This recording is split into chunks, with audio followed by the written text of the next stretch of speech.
जिंदाबाद राप्रपा जिंदाबाद राप्रपा जिंदाबाद राजेन्द्र लिङ्गदेन जिंदाबाद राजेन्द्र लिङ्गदेन जिंदाबाद राप्रपा जिंदाबाद राप्रपा जिंदाबाद राप्रपा जिंदाबाद राप्रपा जिंदाबाद वीर गोर्खालीहरूको सपोर्ट युवाहरूको ढुक्दुरी राजनीति यो देशको सपोर्ट राजनीति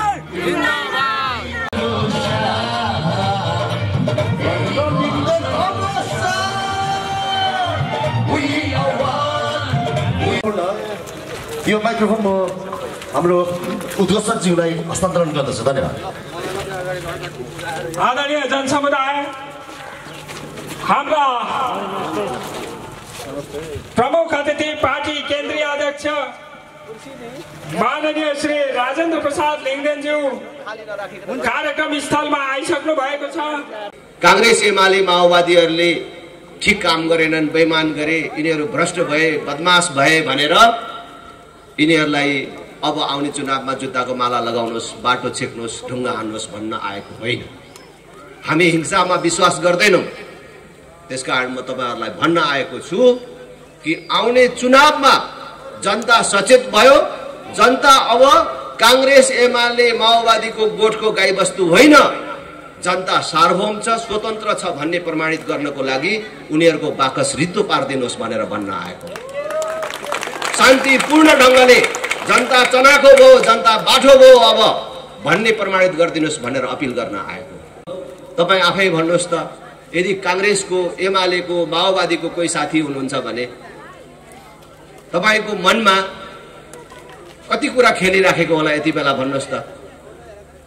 म सोध्छु र तपाई आम दिदीबहिनी दाजुभाइहरूलाई सोध्न चाहन्छु कि हामीले अब कति वर्ष कतिचोटि यो कांग्रेस एमाले माओवादीलाई मौका दियो भने चाहिँ यो देश बन्छ होला त?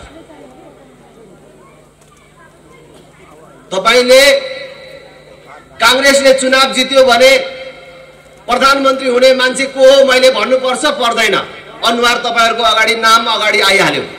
एमालेले जित्यो भने, माओवादीले जित्यो भने को मान्छे हुन्छ प्रधानमन्त्री?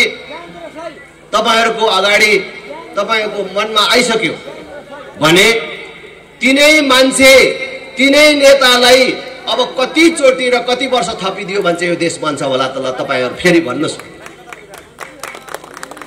म पहिले मेरो निर्वाचन क्षेत्रको कचन कवल अहिलेको र पहिलेको केचना पथरियातिर भोट माग्न जाँदाखेरि त्यहाँको दिदीबहिनी दाजुभाइहरू आमा बुबाहरू भन्नुहुन्थ्यो, हेर राजेन्द्र, हामीले त पूर्व जन्ममा के पाप गरेछौं र यो ठाउँमा आएर बसेछौं। एउटा एम्बुलेन्स भनेको बेला आइपुग्दैन। हाम्रो कोही दिदी बहिनीलाई सुत्केरी व्यथाले चेपेर सारो पार्यो भने अस्पताल पुग्न नपाइकन मर्नुपर्ने अवस्था छ। के पाप गरिएको थिएछ पूर्व जन्ममा अरे भनेर चाहिँ तपाईले पूर्व जन्ममा कुनै पाप गरेर श्राप पाए बापत तपाई यो ठाउँमा आएर बसेर यो दुःख पाएको होइन। तपाईले गएको चुनावहरुमा सही पार्टी र सही नेता चुन्न नसकेर यो दुःख पाएको हो भनेर मैले भने। यो देशमा राजा चाहिन्छ, हिन्दू राष्ट्र चाहिन्छ, देशले दिने सेवा सुविधा जातको आधारमा होइन गरिबलाई दिनुपर्छ भनेर गाली खाइकन कुटाई खाइकन घर जलाई मागिकन हिँडेको होइन। म त्यसै हिँडेको होइन। म यो अहिले कांग्रेस एमाले माओवादीले जुन बाटोबाट देशलाई हिँडाइराखेको छ त्यो बाटो ठीक छैन। त्यो बाटोले कालान्तरमा देशलाई दुर्घटनामा पुर्याउँछ भनेरै म एक्लै हिँड्न तयार भएको मानिस हुँ, मारी माग्न तयार भएको मानिस हुँ। त्यसकारणले म तपाईहरु सबलाई भन्छु कि एकचोटि राष्ट्रिय प्रजातन्त्र पार्टीलाई मद्दत गर्नुस्। अहिले पूरा देश उठेको छ, देशले पुरै सपोर्ट गरिराखेको छ। यस क्षेत्र यो ठाउँले पनि मद्दत गरोस्। म अपिल गर्न चाहन्छु। म कांग्रेस एमाले माओवादीको धेरै आलोचना गर्न चाहन्न। अब समय यस्तो आयो कि हामीले फेरि पनि यिनै पार्टी र यिनै नेतालाई एकचोटि हेरौँ न त, एकचोटि सहयोग गरौँ, एकचोटि सुध्रिने मौका दिउँ न त भनेर फेरि यिनीहरूलाई नै सघाएर जाने, एकचोटि हेरौँ भन्ने समय र सुविधा छैन, ढिलो हुन्छ। अब हामीले फेरि पनि यिनै पार्टी यिनै नेताबाट देश बनाउन सकिन्छ भनेर यिनै पार्टीलाई भोट हाल्नु भनेको हामीले आफू त सकियौं आफ्नो भावी सन्तति र आफ्नो देशको भविष्य समेत बर्बाद गर्ने काममा सहभागी भएको ठहरिनेछ। राष्ट्रिय प्रजातन्त्र पार्टीको ऐतिहासिक एकता महाधिवेशनपछि हामी देशव्यापी विभिन्न कार्यक्रमहरूको आयोजना गरेर प्रत्यक्ष रूपले जनतासँग भेटघाट गर्ने क्रममा हामी आज यहाँ आइपुगेका छौं। म फेरि पनि देवी देवता समान तपाईं जनता जनार्दनमा मेरो आफ्नो तर्फबाट र पार्टीको तर्फबाट हार्दिक अभिवादन व्यक्त गर्न चाहन्छु। हामी भन्न आएका छौं कि देश हाम्रो सामान्य आँखाले आज जे देखिराखेको छौं त्यस्तो सामान्य अवस्थामा छैन। सामान्य आँखाले हेर्यो भने सबै ठिकठाक देखिन्छ, कहीं गोली चलेको देखिँदैन, कहीं मारामार छैन, बन्द हडताल नारा जुलुसहरू छैनन्, सब ठिकठाक चलेको देखिन्छ। तर फेरि पनि भन्छु, हाम्रो सामान्य आँखाले देखे जस्तो देशको अवस्था ठिकठाक छैन मात्र होइन, देश इतिहासकै सबभन्दा कठिन अवस्थामा छ। अहिले सरकारका 3वटै अङ्गहरूले काम गरिराखेको अवस्था छैन। अदालत जस्तो छैन। मैले करिब 3.5 महिनादेखि भन्दै आएको छु। संसद जस्तो छैन, सरकार जस्तो छैन। भनेको अदालतले अदालतको काम गरिराखेको छैन, संसदले संसदको काम गरिराखेको छैन, सरकारले सरकारको काम गरिराखेको छैन। आज न्यायपालिका, कार्यपालिका र व्यवस्थापिका बीचको सन्तुलन बिग्रिएर गएको छ। आज यो सामान्य अवस्था होइन, एउटा असफल राष्ट्रको चिन्हहरू हुन् यी कुराहरू। आज ब्याङ्कमा पैसा छैन भन्छ, ठुल्ठुलो चेक साटिँदैन, ब्याङ्कले अहिले लगानी गर्न छोड्यो, कहाँ गयो होला पैसा? नोट जति लगेर नेताहरूको घरमा थन्काएर राखेको अवस्था छ। यो फेरि मैले अभियोगको रूपमा भनेको छुइनँ। देशमा सरकारले भने जस्तो आमदानी हुन सकेन, व्यापार कारोबार हुन सकेन भने पनि नोट त छापिएको छ नि निश्चित संख्यामा। त्यो नोट कहाँ छ त? ब्याङ्कमा पनि छैन भने कहाँ छ त? किनभने ब्याङ्कमा कमिसन भ्रष्टाचारको बाटोबाट प्राप्त गरेको पैसा त लगेर राख्न सकिँदैन ब्याङ्कमा, किनभने आमदानीको स्रोत देखाउनु पर्यो, कहाँबाट ल्याएको भनेर देखाउनु पर्यो। त्यो देखाउने स्रोत नभएपछि अहिले नेताहरूले पैसा ब्याङ्कमा राख्नुको सट्टा घरमा थन्काएर राखेका छन्, अथवा तस्करहरूको अथवा काला व्यापारीहरूको, अवैध व्यापारीहरू, अवैध कारोबारीहरूको हातमा पैसा अहिले थन्किएको छ। यो सामान्य अवस्था होइन। मैले भनिराख्नु पर्दैन, तपाईहरु सबले सधैँ सुन्नु भएको छ। हाम्रो देशको जनसङ्ख्या अहिले पनि 3 करोड पुगेको छैन। 3 करोड जनसङ्ख्या नभएको देशको 50 लाख भन्दा बेसी युवकहरू वैदेशिक रोजगारीमा छन्। 18 वर्ष उमेर पूरा गरेको, 50 वर्ष ननागेको, डाक्टरले जाँच्दाखेरि शरीरमा कुनै रोग नदेखिएको बलिया र सक्षम युवकहरू, गरी खान सक्ने, जुझ्न सक्ने युवकहरू 50 लाखको संख्यामा वैदेशिक रोजगारीमा छन् भनेर आधिकारिक रूपमा भनिन्छ। भने दिल्ली, पन्जाब, गुजरात लगायत भारतको विभिन्न प्रान्तमा गएर गरी खानेहरूको त संख्या यहाँ जोडिएकै छैन भने देशको अवस्था के होला, देशको अवस्था कस्तो भयावह हिसाबले बितिराखेको होला। आज 31-32 वर्ष भयो देश हामीले कांग्रेस, एमाले, माओवादीलाई जिम्मा दिएको। अहिले पनि मान्छेले मल चाहिएको बेला मल पाउन सक्ने अवस्था छैन, एउटा मल दिन सक्दैन। तपाईहरुलाई अस्ति थाहा छ कि छैन, अस्ति कोरोनाले च्यापेर ल्याएको बेला मानिसले सिटामोल किन्न नपाउने अवस्था सिर्जना भयो। सिटामोलको लागि पनि अदालतले आदेश गर्नुपर्ने भयो। सर्वोच्चले तत्काल सिटामोल उपलब्ध गराऊ भनेर भन्नु पर्यो। सिटामोल पाउनको लागि पनि अदालतको आदेश कुर्नुपर्ने अवस्था देशमा छ भने सरकार कहाँ छ? यो 31 वर्षमा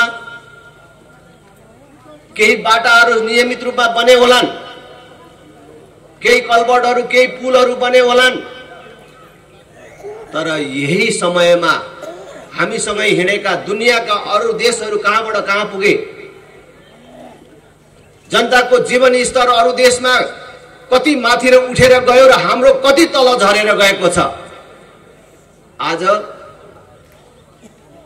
दुनियाँका अन्य देशका मानिसहरू चन्द्रमामा पुगेर आइसके, मंगल ग्रहमा बस्ती बसाउने कुरा गरिराखेका छन्। कैयौं देशले यही भित्र यही समयमा आफूलाई प्रगतिको चरम चुलीमा पुर्याए कि चाहेको बेला पानी पार्न सक्ने, आफूलाई नचाहिएको बेला रोक्न सक्ने बनाउन थालिसके। तर हामी एउटा गाउँबाट अर्को गाउँ जाने पुल र कलबर्ट नपाएर अहिले पनि हामी छटपटाइराखेका छौँ। देश पूर्ण रूपले बेरोजगार उत्पादन गर्ने कारखानामा परिणत भएको छ। छोरा जन्मायो, बढायो, अरबियनको नोकर हुन पठायो। तपाईले कहिले यो विषयलाई गम्भीरतापूर्वक सोच्नु भएको छ? एउटा छोरा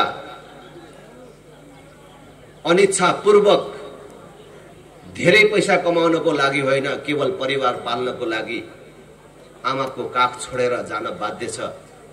बिहे गरेको भोलिपल्ट श्रीमती छोडेर विदेश जान बाध्य छ। यो नियति र यो परिस्थिति कसले निर्माण गर्यो? के पूर्व जन्ममा कुनै पाप गरेको कारण हामीले यस प्रकारको दुःख पाएको हो, यो नियति भोग्न परेको हो?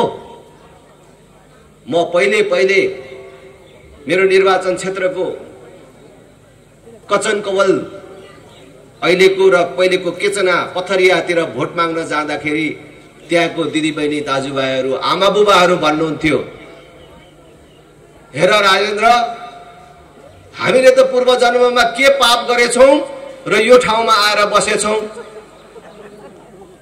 एउटा एम्बुलेन्स भनेको बेला आइपुग्दैन। हाम्रो कोही दिदी बहिनीलाई सुत्केरी व्यथाले चेपेर सारो पार्यो भने अस्पताल पुग्न नपाइकन मर्नुपर्ने अवस्था छ।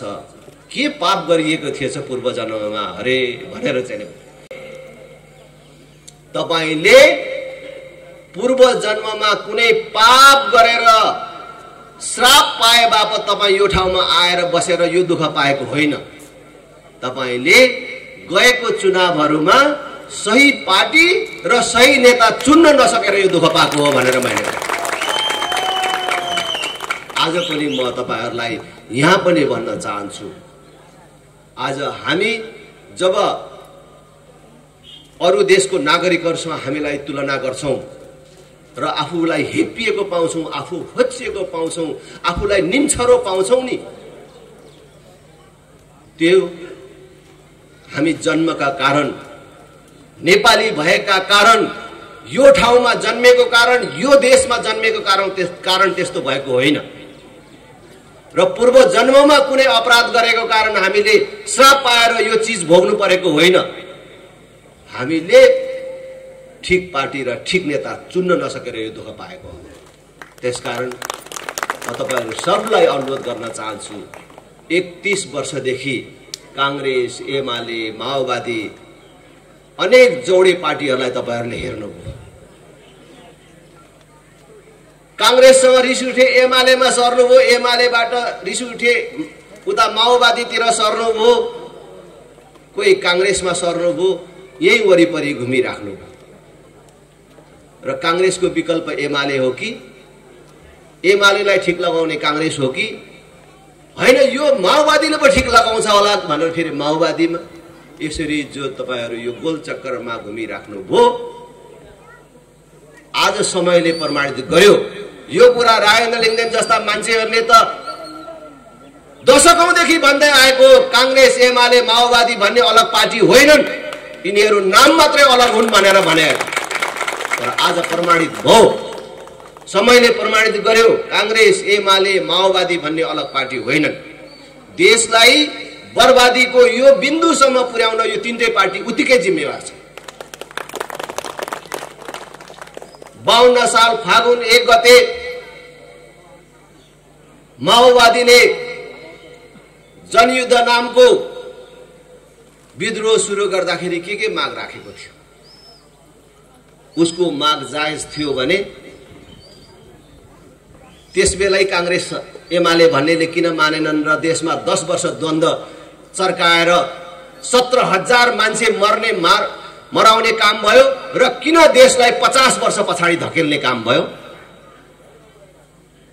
यदि उनीहरूको माग ठिक थिएन भने उनीहरूको मार्गचित्रमै कांग्रेस एमालेहरू किन लुरु अहिले पछाडि हिँडिराखेका छन्? अब हामीले समीक्षा गर्नु। फेरि भन्छु, 52 साल फागुन 1 गते माओवादीले उठाएको कुरा ठिक थियो भने त्यसै बेला यो कांग्रेस एमालेहरूले सम्बोधन गरेर देशलाई शान्तिपूर्ण ढंगले परिवर्तित गरेर अगाडि बढ्नुको सट्टा किन उनीहरूले दमनको बाटो लिए र देशमा 17,000 भन्दा बेसी मान्छे मराउने काम भयो र देशलाई किन 50औं वर्ष पछाडि धकेल्ने काम भयो? उनीहरूको माग ठिक थिएन भने किन आज माओवादीकै मार्गचित्रमा कांग्रेस र एमालेहरू लुरु हिँडिराखेका छन्? त्यसकारणले यिनीहरू देशका लागि, सिद्धान्तका लागि होइन, सत्ता स्वार्थका लागि मात्रै काम गरिराखेका छन् र सत्ता स्वार्थको लागि मात्रै काम गर्ने पार्टीहरू सत्ताको कुरा आएपछि एकै ठाउँ मिल्छन् भन्ने कुरा तपाईहरूले विभिन्न घटनाक्रममा देखिसक्नु भएको छ। आज यिनीहरू सिद्धान्तमा फरक छैन। आज देशको ठुलठुलो भ्रष्टाचार काण्डमा यो तीनटा पार्टी मध्ये कुन चाहिँ पार्टी अलग देख्नुहुन्छ? व्हाइट बडी काण्डमा यिनीहरू कुनै एउटा पार्टी छुटेको कहीँ देख्नुहुन्छ कि बालटारको जग्गा मिलाएर खाने कुरामा यो कुनै पार्टी एउटा छुटेको देख्नुहुन्छ? अलग अलग पार्टी, अलग अलग नाम, तर खाने बेलामा एकै ठाउँ छ। गाउँघरमै देखिन्छ, माथिको कुरा के गर्नु? त्यसकारणले देशलाई बर्बादीको यो बिन्दुमा पुर्याउन यी तीनटै पार्टीहरू समान जिम्मेवार छन्। आज विदेशीहरूको चाकडी गर्नमा पनि यिनीहरू एकै ठाउँ छन् भन्ने कुरा अस्ति एमसीसीमा पनि देखियो। एमसीसी को बेला कस्तो चर्को विरोध गर्ने पार्टीहरू थिए। बाहिर सडकमा कार्यकर्तालाई विरोध गर्न लगाउने, एमसीसी को विरुद्ध ढुङ्गामुढा गर्न लगाउने, तर आखिर निर्णय गर्ने बेलामा त सबै टाङमुनि छिरे त। कुन चाहिँ पार्टी अलग रहेछ? एमाले नारा लगाएकै संसदभित्र थाहा नपाएको जस्तो गर्ने, एमसीसी ठिक कि बेठिक भनेर पुरै देश विभाजित भएको बेला त्यस्तो महत्त्वपूर्ण विषयमा एमालेले हामी त विरोधमा छौं, हामी त यो वास्तै गर्दैनौँ भनेर त्यसलाई अनुमोदन गर्न सकाए कि सकाएन? माओवादी अघिल्लो दिनसम्म होइन, त्यही दिन पनि उनका कार्यकर्ताहरू बाहिर टाउको फुटाइ माग्दै थिए, पुलिससँग लडाईँ गर्दै थिए। यताभित्र हुन्छ भनेर पास गराए। आखिर यिनीहरूको मालिक एउटै रहेछ र यिनीहरू विदेशीको अगाडि झुक्नु पर्दाखेरि सँगसँगै को छिटो झुक्ने भनेर लाइन लागेर झुक्ने रहेछन् भन्ने कुरा प्रमाणित भएको छ। त्यसकारण म तपाईहरु सबैलाई अनुरोध गर्छु, खाली सम्झाउनको लागि केही कुराहरू मात्रै मैले उदाहरणको रूपमा व्यक्त गरेको हो। म कांग्रेस एमाले माओवादीको धेरै आलोचना गर्न चाहन्न। अब समय यस्तो आयो कि हामीले फेरि पनि यिनै पार्टी र यिनै नेतालाई एकचोटी हेरौं न त, एकचोटी सहयोग गरौं, एकचोटी सुध्रिने मौका दिउँ न त भनेर फेरि यिनीहरूलाई नै सघाएर जाने, एकचोटी हेरौं भन्ने समय र सुविधा छैन, ढिलो हुन्छ। अब हामीले फेरि पनि यिनै पार्टी यिनै नेताबाट देश बनाउन सकिन्छ भनेर यिनै पार्टीलाई भोट हाल्नु भनेको हामीले आफू त सकियौं आफ्नो भावी सन्तति र आफ्नो देशको भविष्य समेत बर्बाद गर्ने काममा सहभागी भएको ठहरिनेछ। त्यसकारण एकचोटी आउने चुनावमा सचेत भएर मतदान गरौं भन्ने अपिल गर्न चाहन्छु। अब 1 वर्ष भित्रमा 3 तहको निर्वाचन हुँदैछ। वैशाख 30 गते स्थानीय तहको निर्वाचन हुँदैछ। आउने हिउँदमा प्रदेश तथा प्रतिनिधि सभाको निर्वाचन हुँदैछ। हामी राष्ट्रिय प्रजातन्त्र पार्टी र राष्ट्रिय प्रजातन्त्र पार्टीको अध्यक्षको हैसियतले म तपाईहरुलाई कांग्रेस एमाले माओवादीहरूले ठीक काम गरेनन्, बेइमान गरे, यिनीहरू भ्रष्ट भए, बदमाश भए भनेर यिनीहरूलाई अब आउने चुनावमा जुत्ताको माला लगाउनुहोस्, बाटो छेक्नुहोस्, ढुङ्गा हान्नुहोस् भन्न आएको होइन। हामी हिंसामा विश्वास गर्दैनौं। त्यसकारण म तपाईहरुलाई भन्न आएको छु कि आउने चुनावमा जनता सचेत भयो। जनता अब कांग्रेस एमाले माओवादीको गोठको गाईबस्तु होइन, जनता सार्वभौम छ, स्वतन्त्र छ भन्ने प्रमाणित गर्नको लागि उनीहरूको बाकस रित्तो पार्दिनुहोस् भनेर भन्न आएको। शान्तिपूर्ण ढंगले जनता चनाखो भयो, जनता बाठो भयो अब भन्ने प्रमाणित गरिदिनुहोस् भनेर अपिल गर्न आएको। तपाई आफै भन्नुहोस् त, यदि कांग्रेसको एमालेको माओवादीको कोही साथी हुनुहुन्छ भने तपाईको मनमा कति कुरा खेलिराखेको होला यति बेला भन्नुहोस् त।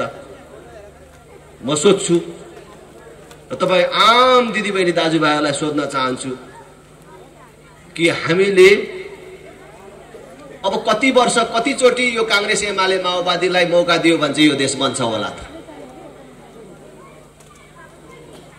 तपाईले कांग्रेसले चुनाव जित्यो भने प्रधानमन्त्री हुने मान्छे को हो मैले भन्नुपर्छ पर्दैन? अनुहार तपाईहरुको अगाडि नाम अगाडि आइहाल्यो। एमालेले जित्यो भने, माओवादीले जित्यो भने को मान्छे हुन्छ प्रधानमन्त्री?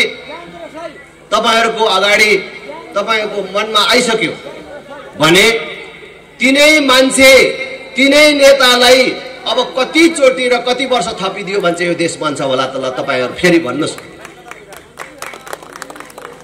भनेको यिनै पार्टी यिनै नेतालाई भोट दिएर देश बन्छ भन्नु मैले एउटा उदाहरण आजभोलि दिँदै आएको छु, बुझ्न सजिलो हुन्छ भनेर। साँडेको टाङमुनि बाल्टी थाप्नु जस्तो हो।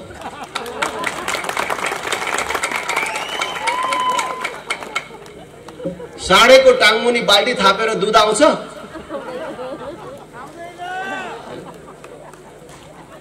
यसले त दुध दिएन भनेर छोरा कन्या कन्या सुमसुम्या सुमसुम्या भनेर छोरालाई गुहार मागेर, केटाकेटीलाई गुहार मागेर, कहिलेकाहीँ गाईले त बदमास गर्दा सुमसुम्या लगाइन्छ नि, त्यो सुमसुम्याउँदा आउँछ? आउँदैन। यो त बदमासै भयो, 2-4 सिर्कना लगा भनेर सिर्कना लगाउँदा पनि आउँदैन। खानु पो पुगेन कि के हो भनेर दाना थपिदिँदा पनि आउँदैन। जे गरे पनि आउँदैन। किन आउँदैन भने साँडेको धर्मै दुध दिने होइन। आज कांग्रेस एमाले माओवादी केही तहमा पुगिसके। 31 वर्ष मौका पाउँदाखेरि उनीहरूले देशका लागि देशले सम्झने, जनताले सम्झने कुनै चीज दिन सकेनन्। आज पनि प्राथमिकता नबुझेर भ्यू टावर बनाएर रमाइराखेका छन्। आज राम्रो स्कुल नपाएर, राम्रो शिक्षा नपाएर कयौं बालबालिकाहरू शिक्षाको अवसरबाट वञ्चित छन्। आज कयौं ठाउँमा एम्बुलेन्स सुविधा नभएर मानिसहरू समयमा अस्पताल पुग्न नपाएर मरिराखेका छन्। आज कयौं ठाउँमा सरकारी अस्पतालको सुविधाहरूमा सामान्य मानिसहरूको पहुँच नहुने, प्राइभेट अस्पतालमा उपचार गर्न नसक्ने अवस्था भएर मानिसहरू डरले घरमै छटपटाई मरिराखेका छन्। त्यसतर्फ कुनै ध्यान छैन। भ्यू टावर बनाउने र भ्यू टावर उद्घाटन गर्नेमा गौरव गरिराखेका छन् भने यिनले कहिले सुध्रिन्छन्, कहिले हाम्रो प्राथमिकता चिन्छन् र देश बनाउँछन्। त्यसकारण हामीले त्यो भूल गर्नु हुँदैन। हेर्नुस्, भोट दिने भन्ने कुरा छोरी दिने भन्दा पनि ठुलो कुरा हो। तपाईले छोरी दिँदाखेरि कतिचोटि सोच्नुहुन्छ? एकचोटि, दुईचोटि, पाँचचोटि, 10 चोटि होइन। मलाई थाहा छ तपाईले छोरी दिनुभन्दा अगाडि 1000 चोटि सोच्नुहुन्छ।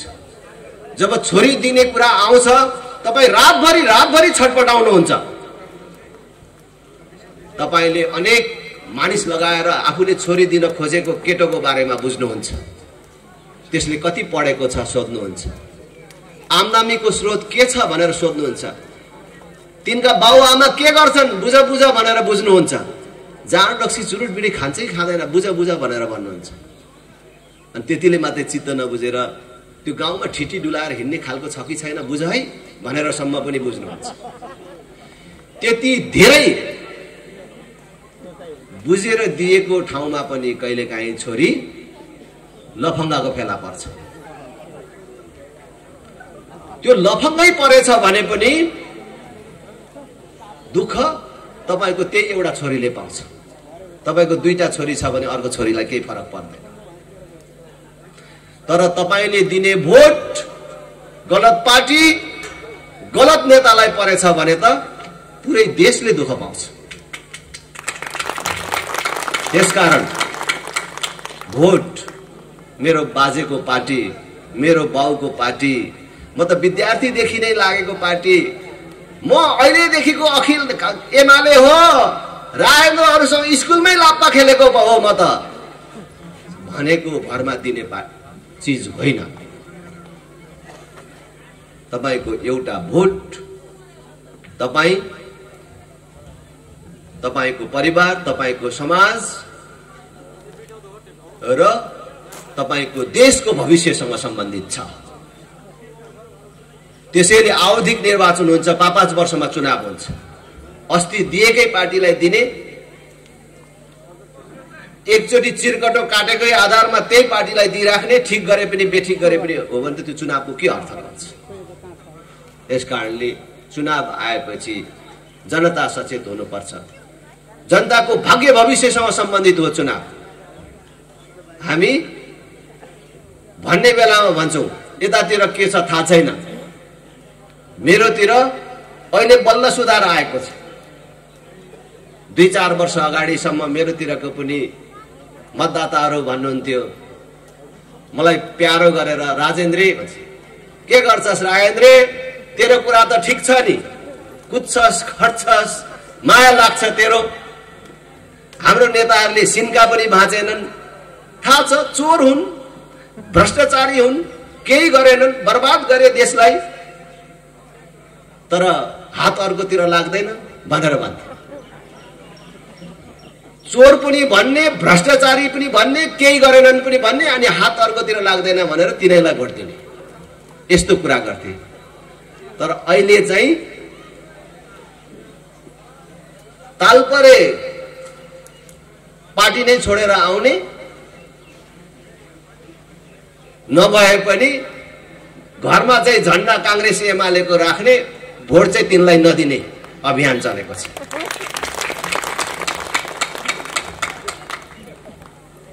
चेतना आएको छ र म तपाईहरुलाई पनि भन्न चाहन्छु, अहिले पनि कोही कांग्रेस एमाले माओवादीका साथीभाइहरूले मेरो कुराहरू सुनिराख्नु भएको छ भने तपाईहरुको मनमा त पक्कै लाग्छ होला। सिनका त भाँचेनन्, केही गरेनन् भन्ने कुरा तपाईको मनमा लागिराखेको होला। तर के गर्नु, पार्टी छोड्न सकिदैन भन्ने लागेको होला। तर त्यसबाट मुक्त हुनुपर्छ। हेर्नुस्, नेतालाई पार्टीलाई मात्रै दोष दिएर पुग्दैन, तिनलाई भोट दिने तपाईको हात पनि दोषी छ, यो कुरा बिर्सनु हुँदैन। तपाईले खुरु जब तिनीहरूलाई भोट दिइराख्नुभयो, त्यसले गर्दा पनि ती नेता र ती पार्टी बिग्रिए कि यी जनता हाम्रै पार्टीका मान्छे हुन्, कहाँ जान्छन्, भोट हाल्ने बेलामा आइहाल्छ नि भनेर उनीहरू ढुक्क भएर उनीहरू चाहिँ लुट्नमा लागे। आज तपाई हेर्नुस्, 5 वर्ष नआउनेहरू चुनाव भएपछि आउँछन्, भोज भतेरको आयोजना गर्छन्, पिकनिकको आयोजना गर्छन्। हाम्रोतिर अहिले पनि मानिसहरू चुनावको बेला धेरै मान्छेलाई मासु भात खुवाउन पायो भने, धेरै केटाहरूलाई मोटरसाइकलमा तेल हाल्दिन पायो भने ठुलो काम गरेको जस्तो ठान्छन्। अस्ति केपी ओलीले मध्यावधि निर्वाचनको घोषणा गरिदिनु भएको थियो, चुनाव होला कि क्या हो जस्तो भएको थियो। हाम्रोतिर फ्रीमा मासु भात सुरु भइसकेको थियो। कांग्रेसको साथीहरू आएर सुनाउँथे, हौ दाजु आज त हाम्रो त पिकनिक थियो कि गाउँको मान्छे कोही पनि छुटेनन्, सबै आए खाए, 2 क्विन्टल ब्रोइलर र 1 क्विन्टल खसीको मासु सकियो भन्छ। खसीको मासु र ब्रोइलरको मासु खुवाउन पाएकोमा कार्यकर्ता पनि मक्ख, जनता पनि खान पाएकोमा मक्ख। हुँदा हुँदा त मेरै मान्छे पनि आएर, साथीभाइ पनि आएर के भन्छ, लु है राजेन्द्र, कांग्रेसले सुरु गरिसक्यो, अब मान्छे थाम्नु सकिँदैन है, अलिअलि त हामीले पनि नगरी हुँदैन। काम गरेर जनता आफ्नो बनाउने होइन, खुवाएर आफ्नो बनाउने भन्ने अब संस्कार बसिसक्यो। जनता पनि त्यही तर्फ गइसक्यो र त्यसबाट हामी मुक्त हुनुपर्छ। हामी जो जनता, खास गरी गरिब भनेर आफूलाई भन्छौं, त्यो गरिब जनताले के बुझ्नु पर्यो भने जबसम्म राजनीतिमा सुधार हुँदैन, राजनीतिक नेतृत्वमा सही मान्छे र सही नेता आउँदैन, तबसम्म हाम्रो भविष्य बन्दैन। त्यसकारणले हामीले चुनावको बेला सही मान्छे छान्नुपर्छ, यो तर्फ हामीले चाहिँ ध्यान पुर्याउनुपर्छ। युवाहरूलाई पनि भन्छु, एक छाकमा, एक ट्वाकमा 1 लिटर पेट्रोलमा हाल्ने होइन भोट। यो देश बिग्रियो भने तपाई सम्झिनुस् त, शेरबहादुर देउवाको के बिग्रिन्छ होला, यो देश बिग्रियो भने केपी ओली प्रचण्डहरूको के बिग्रिन्छ होला ल भन्नु। यो देश बिग्रियो भने त मोटरसाइकलमा तेल हाली माग्न कुद्ने युवाको भविष्य बिग्रन्छ भनेको, मोटरसाइकलको तेलको भरमा भोट हाल्ने युवाको भविष्य बिग्रिन्छ। त्यसकारणले भोटमा त युवा बेसी सचेत हुनु पर्यो, गाउँको गरिब हुँ भन्ने बेसी सचेत हुनु पर्यो। गाउँ बनाउने, देश बनाउने भनेको फेरि पनि अहिले गलत मान्छेहरूको हातमा परेको भए पनि नेताले नै बनाउने हो, पार्टीले नै बनाउने हो। त्यसकारणले पटक पटक खोज्नु पर्यो, सही मान्छे खोज्नु पर्यो र सही मान्छेलाई दिनु पर्यो। यिनै कुराहरुमा तपाईहरुलाई अपिल गर्छु। स्थानीय तहको निर्वाचन निकट भविष्यमै छ, हामीले पनि यहाँ हाम्रा उम्मेदवारहरू उठाउने छ। मेरो अपिल छ, एकचोटी राष्ट्रिय प्रजातन्त्र पार्टीका उम्मेदवारहरूलाई जिताएर हेर्नुहोस्। कांग्रेस हेर्नु भएको छ, एमाले हेर्नु भएको छ, माओवादी पनि हेर्नु भएको छ, यी तीनटैलाई भोग्नु भएको छ। एकचोटी राष्ट्रिय प्रजातन्त्र पार्टी हेर्नुहोस्। राष्ट्रिय प्रजातन्त्र पार्टीले चुनाव जितेको स्थानीय तहबाटै काम गरेर देखाउन चाहन्छ कि उसले पुरै देश जित्यो भने कस्तो देश बनाउने रहेछ। हामी त्यही स्थानीय तह बनाएर देखाउन चाहन्छौँ। हामीले चुनाव जित्ने स्थानीय तहमा 12 कक्षासम्म पूर्ण रूपले निशुल्क हुन्छ। सबै विद्यालयमा कम्प्युटर शिक्षालाई हामीले अनिवार्य रूपमा लागू गर्नेछौँ। बाल कक्षालाई अहिले हामीले शहर बजारमा मन्टेश्वरी भनेर भन्छौँ, त्यो स्तरमा वृद्धि गरेर लानेछौँ। बाल शिक्षकहरूलाई न्यूनतम 15,000 तलबको व्यवस्था मिलाउनेछौँ। शैक्षिक गुणस्तर वृद्धि हाम्रो उच्च प्राथमिकतामा हुनेछ। प्रत्येक पालिकामा एउटा तालिम केन्द्रको स्थापना गरेर सिपविहीन र बेरोजगार युवकहरूलाई वर्षैभरि तालिम दिइराख्ने व्यवस्था मिलाउनेछौँ र त्यसरी त्यहाँ तालिम प्राप्त युवाहरूलाई रोजगारीका लागि आवश्यक व्यवस्था मिलाउनको लागि छुट्टै संयन्त्रको निर्माण गर्छौं र त्यहाँ सिप सिकेका युवाले त्यही म सिकेको सिप अनुसारको उद्यम चलाउँछु भन्यो भने स्थानीय तवरमै निर्ब्याजी ऋणको व्यवस्था समेत मिलाउने हामीले योजना बनाएका छौं। स्वास्थ्यमा आधारभूत स्वास्थ्य सेवा सबै नागरिकहरूलाई उपलब्ध गराउनेछौं। कुनै पनि नागरिक अस्पतालको मुख देख्न नपाएर मर्यो रे भन्ने कुरा सुन्न नपर्ने अवस्था निर्माण गर्नेछौं। सबै घरलाई अनिवार्य रूपमा स्वास्थ्य बीमाको दायरा भित्र ल्याउनेछौं। सक्नेलाई अनिवार्य गर्न लगाउनेछौं, नसक्नेलाई पालिकाले नै तिरिदिने व्यवस्था मिलाउनेछौं। 6 महिना भित्रमा हामीले तथ्याङ्क संकलन गरिसक्नेछौं। गरिबी रेखामुनि रहेका मानिसहरूको तथ्याङ्क बाहिर निकालिसक्छौं र त्यसको आधारमा हामीले सेवा सुविधाहरू वितरण गर्छौं। जातको आधारमा होइन, गरिबीको आधारमा सेवा सुविधा हामीले बाँड्नेछौं। कुनै पनि नागरिक कुनै जातको भोको आधारमा हेपिन नपाउने व्यवस्था हामीले निर्माण गर्छौं। कुनै पनि नागरिकले म दलित हुँ, म अछुत हुँ भनेर महसुस गर्न नपाउने वातावरण हाम्रो पालिकामा, हामीले जितेको पालिकामा निर्माण हुनेछ। हामी त्यो ढंगले अगाडि जानेछौँ। सबै समान हुनेछन्।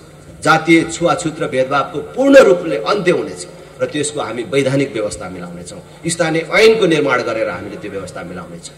कृषि हाम्रो उच्च प्राथमिकता हुन्छ। कृषिमा दिँदै आएको अनुदान कार्यकर्ता पोस्ने ढंगले होइन, प्रत्यक्ष किसानले प्राप्त गर्ने गरी हामीले अगाडि लैजान्छौँ। कृषकको उत्पादन त्यसको बजारको व्यवस्था मिलाउने जिम्मेवारी पालिकाको हुनेछ। किसानले कहाँ बेच्ने भनेर छटपटाउनु नपर्ने व्यवस्था हामीले मिलाउनेछ।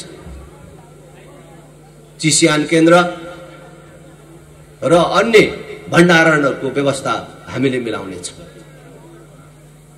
भौतिक पूर्वाधार विकास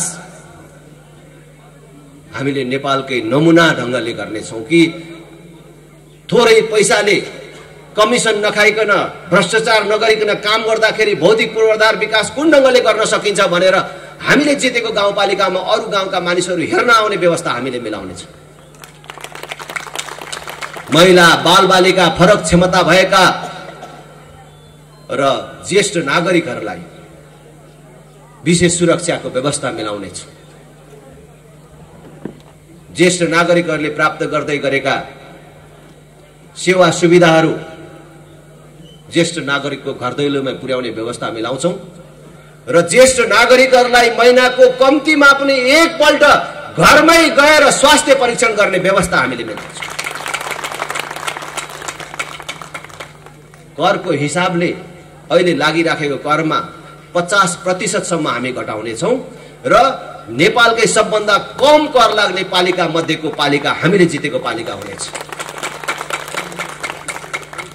मैले यी कुराहरू तपाईहरुलाई भन्नको लागि भनेको होइन। हामीले केही पालिकाहरू गएको स्थानीय तहको निर्वाचनमा जितेका छौं। यही झापा जिल्लामा हामीले त्यहाँ अभ्यास गरेका छौं। बजेट कति आउँछ र त्यो बजेटले कति काम गर्न सकिन्छ हामीले हिसाब गरेका छौं। अहिले पनि हल्दीबारी र कचनकौवलमा 12 कक्षासम्म निशुल्क छ। कचनकौवलमा हामीले सुलभ औषधि पसल खोलेका छौं। त्यो अझै प्रभावकारी हुन सकेको छैन। मलाई थाहा छ जनताले अझै राम्रो बुझ्न सकेको छैन र त्यसको उपयोग गरेको छैन। कम्तीमै मात्रै भइराखेको छ। तर त्यहाँ जनताले चाह्यो किन्न चाह्यो भने बुझ्यो भने बिर्तामोडमा 100 रुपैयाँ पर्ने औषधि त्यहाँ 70 रुपैयाँमा किन्न पाउने हामीले व्यवस्था मिलाएका छौं। त्यस प्रकारका औषधि पसलहरू हामीले जितेका सबै पालिकाहरूमा स्थापना गर्नेछौँ। हामी छुट्टै ढंगले नयाँ ढंगले देशलाई अगाडि बढाउन चाहन्छौँ। सुशासन, विकास र प्रजातन्त्र हाम्रो उच्च प्राथमिकता हुनेछ। भ्रष्टाचारको भ पनि सुन्न नपाउने व्यवस्था मिलाउँछौँ। हामीलाई अनुभव भयो यो 5 वर्षमा केही पालिकाहरू हामीले राम्ररी हेर्यौं कि अब राष्ट्रिय प्रजातन्त्र पार्टीबाट निर्वाचित हुने कुनै पनि प्रतिनिधिले भ्रष्टाचार गर्न नपाउनको लागि, बदमासी गर्न नपाओस् भन्नका लागि हामीले अग्रिम राजीनामा लिएर मात्रै उम्मेदवारी दिन पाउने व्यवस्था हामीले मिलाएका छौँ। छिरिकै गरेकै खुस्काइदिने। त्यस कारणले अहिले मैले सार्वजनिक रूपमा पनि यहाँ आह्वान गर्न चाहन्छु, हाम्रो पार्टीबाट पनि कोही साथीहरू उम्मेदवार हुन लाग्नु भएको छ र जसको मनमा अरूले कमाएको देखेर यसपालि त राप्रपाको पक्षमा अलिकति लहर आएको छ, फ्याटे जितिहालिन्छ कि अरूको जस्तै खान पाइन्छ कि भनेर ठिकठाक परेको छ भने ठिकठाक नपर्नु। खाने कमाउने उद्देश्यका साथ राप्रपामा लागेको र राप्रपाको तर्फबाट प्रतिनिधि हुन्छु भन्ने कसैको सोचाइ छ भने उसले भोलि बिहान राप्रपा परित्याग गर्नु। किनभने हामीले सङ्कल्प गरेर देशको मूल समस्या पहिचान गरेर देशको मूल समस्या भ्रष्टाचार हो भन्ने ठानेर यसको अन्त्य नगरिकन, यसको खुट्टा नभाँचिकन यो भ्रष्टाचार भन्ने चिजलाई चाहिँ नै उठ्नै नदिने गरिकन अगाडि नबढिकन यो देश बन्दैन भन्ने ठानेरै यसलाई प्रहार गर्ने गरी हामी राजनीतिमा आएका छौँ र नेतृत्वमा आएका छौँ। र त्यसैले मैले नै भनेको छु, भ्रष्टाचार गरेर खानु आमाको रगत खानु सरह मानेर राजनीतिमा रहन्छु भनेर। कसैले त्यस्तो मनमा कुनै राखेको छ भने त्यस्तो मान्छे राप्रपामा चाहिँदैन। कोही झुकिएर लागेको छ भने पनि फिर्ता हुँदा हुन्छ। पहिलेदेखि कोही बसिराखेको छ मौका पर्खेर भने त्यो पनि निस्किँदा हुन्छ। किनभने भोलि हामीले यो कार्यान्वयन गर्ने क्रममा हामीले फेरि आफ्नै मान्छेलाई कारबाही गरेर निकाल्नु पर्यो भने त्यो निस्किने मान्छेको मात्रै बेइज्जती हुँदैन, भ्रष्टाचारीको छोराछोरी भनेर छोराछोरीसम्मलाई पर्छ, सम्झिनालाई सम्म पर्छ। भ्रष्टाचारीको सम्झिना भनेर धेरै पर हान्छ। त्यस कारणले सोची विचारी मात्रै काम गर्नु होला।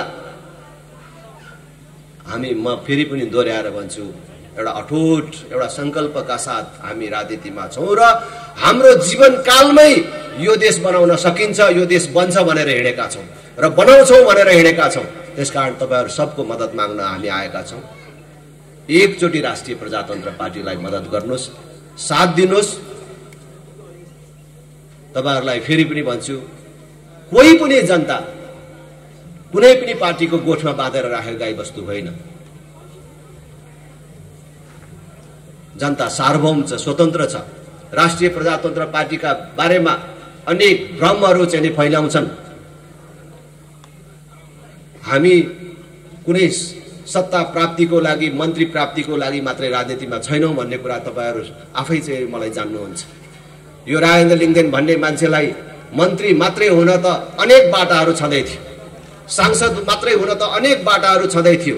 म सांसद हुन नसकेर, मन्त्री हुन नसकेर, अरू पार्टीले नपत्याउने भएर, अरू पार्टीमा ठाउँ नपाउने भएर म राप्रपामा लागेर यो देशमा राजा चाहिन्छ, हिन्दू राष्ट्र चाहिन्छ, देशले दिने सेवा सुविधा जातको आधारमा होइन गरिबलाई दिनुपर्छ भनेर गाली खाइकन, कुटाइ खाइकन, घर जलाइ मागिकन हिँडेको होइन। म त्यसै हिँडेको होइन। म यो अहिले काङ्ग्रेस, एमाले, माओवादीले जुन बाटोबाट देशलाई हिँडाइराखेको छ त्यो बाटो ठिक छैन। त्यो बाटोले कालान्तरमा देशलाई दुर्घटनामा पुर्याउँछ भनेरै म एक्लै हिँड्न तयार भएको मानिस हुँ, मारी माग्न तयार भएको मानिस हुँ। त्यसकारणले म तपाईँहरू सबलाई भन्छु कि एकचोटि राष्ट्रिय प्रजातन्त्र पार्टीलाई मद्दत गर्नुहोस्। अहिले पुरा देश उठेको छ, देशले पुरै सपोर्ट गरिराखेको छ। यस क्षेत्र यो ठाउँले पनि मद्दत गरोस्। म अपिल गर्न चाहन्छु, काङ्ग्रेस, एमाले, माओवादीमा भएका कोही साथीहरू, जिम्मेवार साथीहरूलाई अप्ठ्यारो लागिराखेको छ भने पनि त्यो व्यवस्थापन पनि हामी मिलाउँछौँ। सशस्त्रमा लाग्दाखेरि जनपदबाट जानेलाई सशस्त्रमा एक फुली बढाएर दिएको थियो, तपाईँलाई थाहा छ? त्यस्तै गरेर काङ्ग्रेस, एमालेमा भएका साथीहरू पदले गर्दा अप्ठ्यारो भइराखेको छ भने हाम्रो साथीहरूसँग कुरा गर्नुहोस्, मसँग कुरा गर्नुहोस्। एक त फुली बढुवा गरेर हामी राप्रपामा लिन्छौँ, राम्रो साथीहरू छ दिउँ होइन त, एक फुली बेसी होइन, एक फुली बेसी हानेर। किनभने जो राम्रो साथीहरू हुनुहुन्छ, आफ्नो पार्टीले ठिक गरेन भन्ने लागिराखेको छ, उमेर समय बर्बाद भयो, अब कता जाने भनेर बस्नु भएको छ, त्यस्तो साथीहरू आउनुहोस्। राम्रो साथीहरू खोजेर हिँडेको छु म त देशभरि। ज्ञानेन्द्र साईलाई हामीले ल्यायौँ, अरू पनि धेरै राम्रो साथीहरू पार्टीमा जोडिने क्रम निरन्तर रूपमा बढेको छ। नपत्याएका मानिसहरू अहिले राष्ट्रिय प्रजातन्त्र पार्टीमा जोडिनु भएको छ। मलाई विश्वास छ कि राष्ट्रिय प्रजातन्त्र पार्टीलाई आउने संसदीय चुनावमा पहिलो पार्टी हुन कसैले रोक्दैन। कतिले पत्याउनुहुन्न होला, म आज देश थामेर हिँडेको छु। त्यसमा तपाईँहरू सबैको योगदान रहोस्। यो राष्ट्रिय प्रजातन्त्र पार्टीलाई बनाउनमा हाम्रो पनि मेहनत थियो, हामीले पनि सघाएको थियौँ भन्ने तपाईँको पनि रहोस्। तपाईँहरू सबले सहयोग गर्नुहोस्, जसले जसरी सक्नुहुन्छ त्यसरी सहयोग गर्नुहोस्। तपाईँहरू सबलाई धेरै धेरै अनुरोध गर्दै धेरै धेरै धन्यवाद पनि दिन चाहन्छु। र अन्तिममा अब मैले यत्रो धेरै कुरा भनिसकेपछि अब तपाईँहरूबाट पनि एउटा प्रश्नको जवाफ माग्छु। तपाईँहरू सबलाई सोधौँ एउटा कुरा, थाक्नुभयो कि के हो? सोधौँ? तयार हुनुहुन्छ? सबैजना पछाडि पछाडि पनि तयार हुनुहुन्छ? ल, भोट केमा? भोट केमा? तपाईहरु सबलाई धेरै धेरै धन्यवाद। जय राष्ट्र, जय जनता।